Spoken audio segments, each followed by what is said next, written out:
మహారాష్ట్రలో జరిగినటువంటి అసెంబ్లీ ఎన్నికల్లో Bharatiya Janata party, Shiv Sena party, national Congress party 3 పార్టీల త్రయం ఏదైతే ఉందో మహాయుతికి అత్యద్భుత ఆదరణతోటి ప్రజలు 288 స్థానాల్లో గాను 230 స్థానాల్ని విజయం దిశగా పయనించేటటువంటి విధంగా ఆశీర్వదించడం ఏదైతే ఉందో ఇది చాలా స్ఫూర్తిదాయకమైనటువంటి విజయం. ఎన్నో అసత్యాలతోటి, అర్ధసత్యాలతోటి, మతపరమైన విభజనలతోటి ప్రజల్ని రెచ్చగొట్టే ప్రయత్నం ఏదైతే చేశారో కాంగ్రెస్ పార్టీ ఆధ్వర్యంలో, అలాగే ఉద్దవ్ ఠాక్రే గారు కానీ, అలాగే శరద్ పవార్ గారు కానీ వారి యొక్క కుయుక్తులన్నీ కూడా పటాపంచలు చేశారు. మహారాష్ట్ర ప్రజలు స్ఫూర్తిదాయకమైనటువంటి విజయాన్ని అందించారు.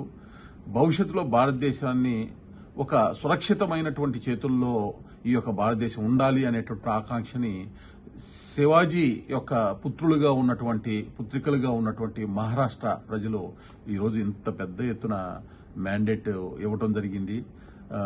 ఈ యొక్క అపూర్వ విజయానికి కారణమైనటువంటి నాయకులు దేవేంద్ర ఫడ్నవీస్ గారికి, ఏక్నాథ్ షిండే గారికి, అదేవిధంగా అజిత్ పవార్ గారికి వారికి శుభాకాంక్షలు తెలియజేస్తూ, అదేవిధంగా ఇంత మంచి స్ఫూర్తిదాయకమైనటువంటి విజయాన్ని భారతీయ జనతా పార్టీకి, భారతీయ జనతా పార్టీ పక్షాన నిలబడి అలయన్స్ పార్టీలుగా ఉన్నటువంటి శివసేన, అలాగే ఎన్సీపీ పార్టీలకి అందరికి కూడా ఇంత పెద్ద విజయాన్ని అందించినటువంటి ప్రజలందరికీ కూడా ధన్యవాదాలు, కృతజ్ఞతలు తెలియజేస్తూ మహారాష్ట్ర ప్రజలకు అభివృద్ధి, సంక్షేమం అనేటటువంటి అంశాల్లో ముందుకు తీసుకెళ్లడానికి ఆశీర్వదించినటువంటి Bharatiya Janata party, Shiv Sena party, national Congress పార్టీని ఆశీర్వదించినటువంటి ప్రజలందరూ కూడా ధన్యవాదాలు, కృతజ్ఞతలు తెలియజేస్తా ఉన్నాము.